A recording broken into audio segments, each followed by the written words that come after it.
here it is, back due to popular demand, our very own in-house trainer, Andrew Daly, and we are targeting that stubborn core area today. Andy, what have we got to do? Okay, we're going to do these exercises a couple of different ways. So usually there's two things that your core, which is your middle, does. One thing is that it holds you in a kind of a static fashion, and this could happen when you're doing anything from pushing a door open to picking something up off the ground. So that's what we call functional core training. The other way is we're going to have some dynamic work, and that basically means our abs are going to be moving and moving other parts of our body. So we're going to use 4 different exercises to train the core and train it as completely as we can.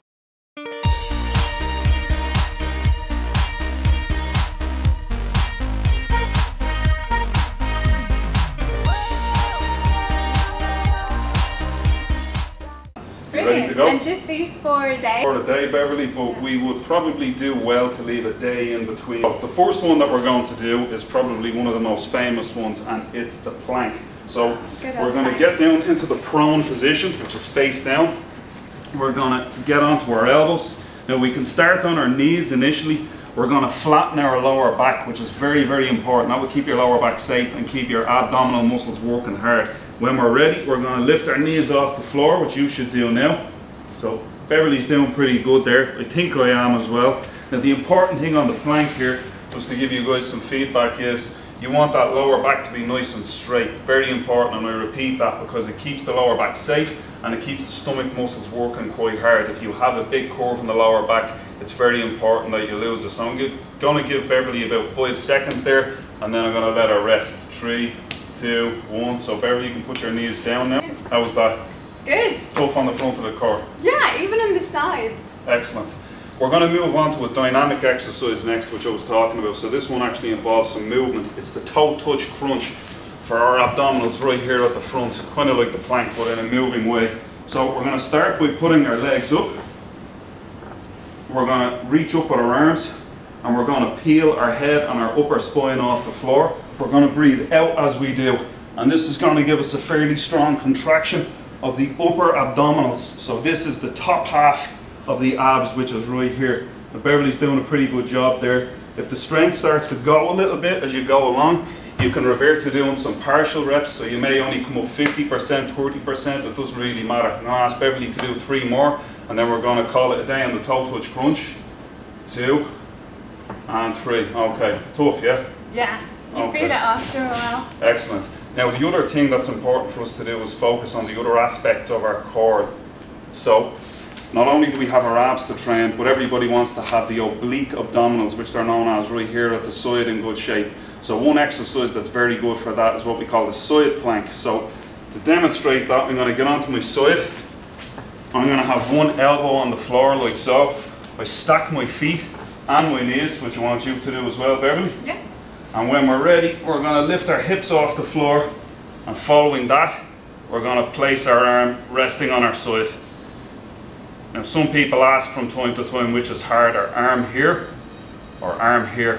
I would say that it's the arm resting on the side, because your core now has to carry the weight of your arm in addition to your body. So I'm going to check on Beverly, and depending on how she's doing, I'm going to ask her to do 5 more seconds, but for the last 5 I want her to maximise the height.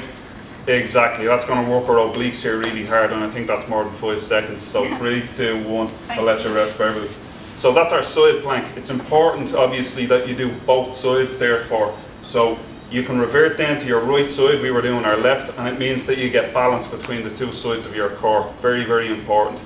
Now, the last one that we'll do is going to be the flutter kick. So I never told you, but this one is actually quite popular with Navy SEALs. Navy SEALs use this a lot for core training. And why is that? Why is it? One of the great things about the flutter kick is that not only does it employ movement, but it also involves some static work as well. So it's a combination of that approach we were talking about earlier. It's very important on the flutter kick that you control your lower back when you're lying on it, and that you keep it as flat as possible. So we're going to get into the supine position, which is lying down.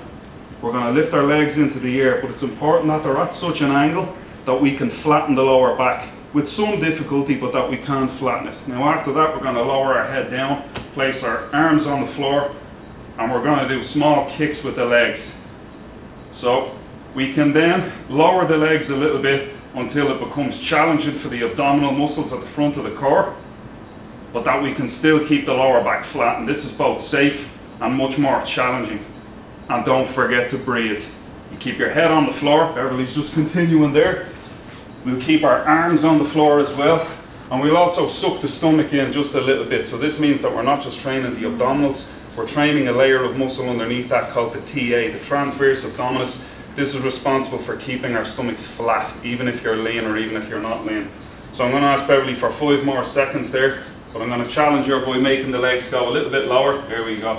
Tough? Yeah. Okay, she's feeling that. So 3, 2, 1.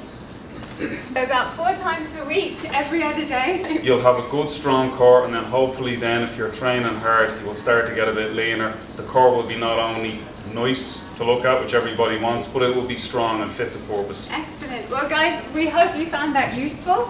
If there are other areas that you'd like to target or you have any fitness questions, let us know and we'll make more videos like this. Yes, we will. I'm looking forward to it. Brilliant. Thanks so much, Andy. You're very welcome. Good That's luck. a wrap.